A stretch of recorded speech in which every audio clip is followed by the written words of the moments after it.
Like کریں، subscribe کیجیے، bell icon کو دبائیں تاکہ ہماری ویڈیو سب سے پہلے آپ کے پاس پہنچ سکے۔ یہ حضرت ام کلثوم جو تھی چھوٹی بہن تھی سیدہ زینب کی اور امام علی مقام کی، ان کا نکاح حضرت سیدنا عمر ابن خطاب کے ساتھ ہوا تھا، اور یہ حضرت عمر ابن خطاب کی بیوی تھی، تو میدان کربلا میں بھی یہ آئی تھی۔ اور اب یہاں ایک خاص بات، سیدنا فاروق اعظم کے ساتھ ان کا نکاح کیوں ہوا؟ اب آپ خود سوچیں کہ فاروق اعظم کی عمر اور حضرت ام کلثوم کی عمر بڑا فرق ہے، بہت بڑا فرق ہے، لیکن فاروق اعظم کے ساتھ نکاح کیوں ہوا؟ امیر المومنین سیدنا عمر ابن خطاب رضی اللہ تعالیٰ عنہ مولا علی کے پاس ہے، کہنے لگے کہ علی ام کلثوم کے ساتھ نکاح کرنا چاہتا۔ مولا کائنات نے فرمایا کہ عمر آپ دیکھتے ہیں عمر اس کی چھوٹی ہے، تو کہنے لگے نہیں، اللہ کی قسم اللہ جانتا ہے، منبر پہ کہا اللہ جانتا ہے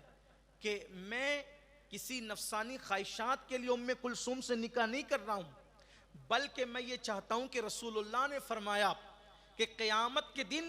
سارے رشتے ناتے منقطع ہو جائیں گے، ٹوٹ جائیں گے، ختم ہو جائیں گے، کسی کو کسی کا نسب کام نہیں آئے گا، کسی کو کسی کا حسب کام نہیں آئے گا، سارے حسب نسب خونی رشتے بھی منقطع ہو جائیں گے، الا نسبی و سبابی، سوائے میرے نسب کے سارے نسب ختم ہو جائیں گے۔ تو اے علی، میں اپنی نفسانی خواہش کے لیے نکاح نہیں کر رہا ہوں، بلکہ ام کلثوم کے ساتھ نکاح کر کے فاطمہ کا داماد بننا چاہتا ہوں، اور سیدہ فاطمہ سے اپنا رشتہ جوڑ کر کے رسول اللہ سے رشتہ جوڑنا چاہتا ہوں، تاکہ قیامت کے دن یہ نسبت فاطمہ کام آ جائے۔ یہ ہے اہل بیت کی نسبت۔ حالانکہ عمر ابن خطاب کون ہیں جن کے لیے قرآن کی آیتیں اترے؟ عمر بن خطاب کون ہیں جن کی شان میں قرآن کی آیتیں اترتی ہے، جس کی زبان پہ حق جاری ہوتا ہے، جس کو دیکھ کر شیطان رستہ بدل دیتا ہے، جس کی نیکیاں آسمان کے تاروں کے برابر ہیں، جس کا ذکر توریت اور انجیل میں ہے، وہ کیا کہہ رہے ہیں؟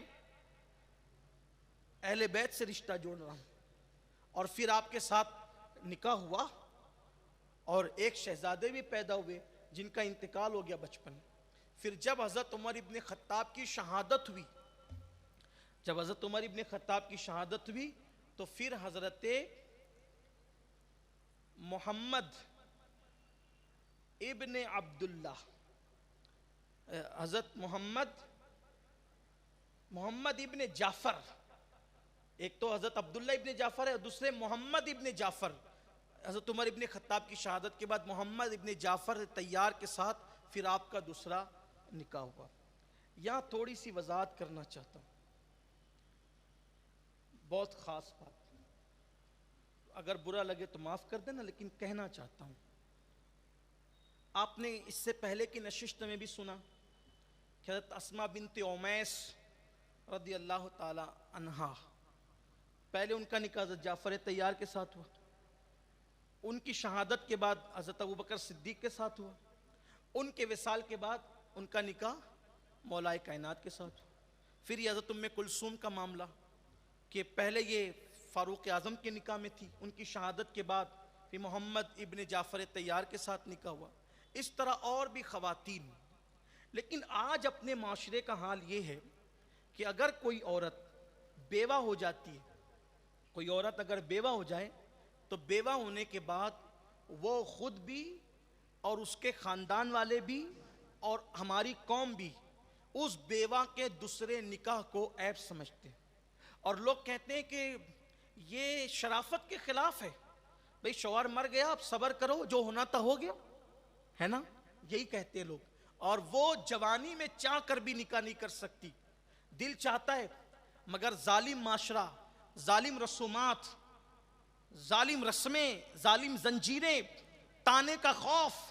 عورتوں کی تانہ زنی کا خوف اس جوان عورت کو سسک سسک کر مرنے پر مجبور کر دیتے ہیں، وہ دوسرا نکاح نہیں کر سکتی، شرافت کے خلاف ہے۔ میں پوچھنا چاہتا ہوں کہ اسماء بنت امیس سے بڑا بھی کوئی شریف ہے اس وقت سماج میں؟